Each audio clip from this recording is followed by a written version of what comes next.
Ilan lamang ito sa mga patunay na ang pangarap, basta't sinamahan ng tiyaga at may suporta mula sa pamahalaan, sa pribadong sektor, lahat ng sektor ng ating lipunan ay kayang maging realidad.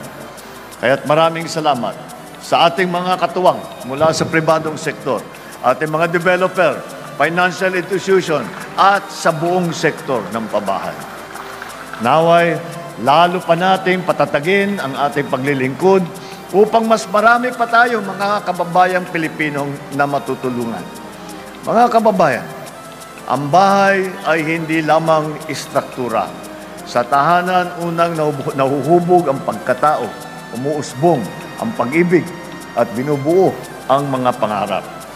Kaya't hanggat may mga Pilipinong nagnanais ng sariling tahanan, hindi po titigil ang pamahalaan sa aming pagkilos.